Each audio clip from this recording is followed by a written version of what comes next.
SIR নিয়ে সহায়তায় শিলিগুড়ির দেশবন্ধু পাড়ায় হেল্প ক্যাম্প উদ্যোগ শিলিগুড়ির বিধায়ক শঙ্কর ঘোষের।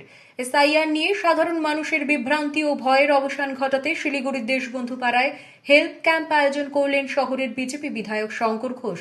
এদিন সকাল নাগাদ শিলিগুড়ির দেশবন্ধু পাড়ার এনটিএস মোড়ে এই ক্যাম্পের উদ্বোধন করেন তিনি। এই হেল্প ক্যাম্পে উপস্থিত ছিলেন শিলিগুড়ির বিজেপির একাধিক নেতা ও কর্মীরা। শঙ্কর ঘোষ জানান, এসআইআর নিয়ে তৃণমূল কংগ্রেস মানুষকে ভয় দেখাচ্ছে, ভুল তথ্য দিচ্ছে।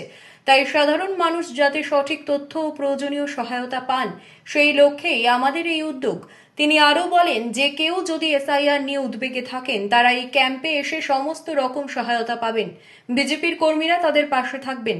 বিজেপি বিধায়ক অভিযোগ করেন, তৃণমূল এসআইআর এর বিরোধিতা করছে না, তারা ভারতের বিরোধিতা করছে। অবৈধদের সমর্থনে যারা পথে নামে তারা আসলে ভারত বিরোধী।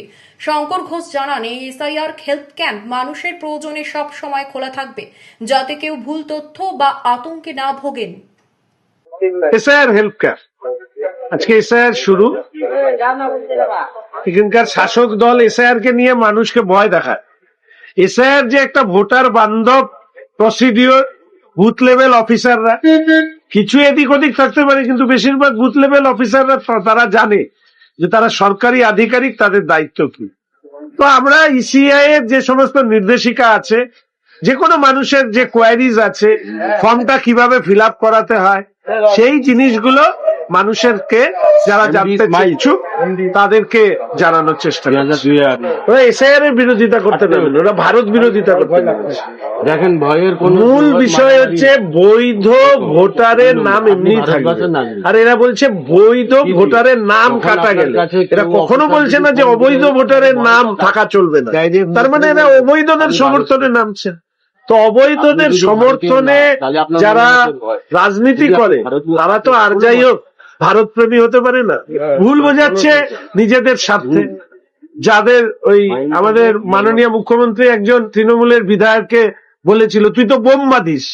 এই বোম বাঁধে যারা, তাদেরকে দিয়ে গরিব মানুষকে শোষণ করার যে যন্ত্র, সেই যন্ত্র নাম হচ্ছে তৃণমূল কংগ্রেস। না, যাদের মধ্যে কোয়ারিজ আছে, জানতে চাইছে, লিস্ট দেখতে চাইছে, এটাই তো চাই মানুষ। প্রথম কথা, আমি মনে করি যে বেশিরভাগ বিএলএরা এই পরিস্থিতিতে সঠিক তথ্য কি করতে হবে সেটা বলে দেবে।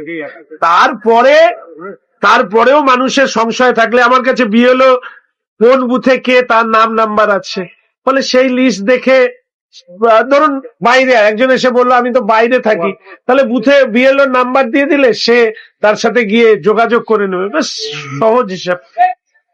যাবো মানে অবৈধ ভোটার লিস্টে থাকলে সেই বিএলওর বিরুদ্ধে কমপ্লেন করবো না, থাকতেই পারে। এখানে যে এনুমারেশন ফর্ম আছে, সেই এনুমারেশন ফর্মের মধ্যে আমার মনে হয় কি, এই যে এনুমারেশন ফর্ম, এখানে 2002 এর নাম, আর যদি মা বাবার থাকে বা আত্মীয় স্বজন তাদের নাম, আর ওপরে হচ্ছে ধরুন এই দুটোই আপনার ফিল আপ করতে পারলেন না, তার জন্য ওপরেরটা আছে।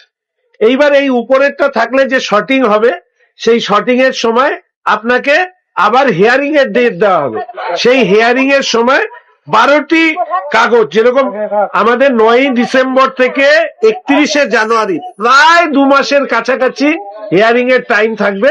ওখানে হচ্ছে কাগজ দেখালেই নাম থাকবে, কিন্তু অবৈধ হলে থাকবে না।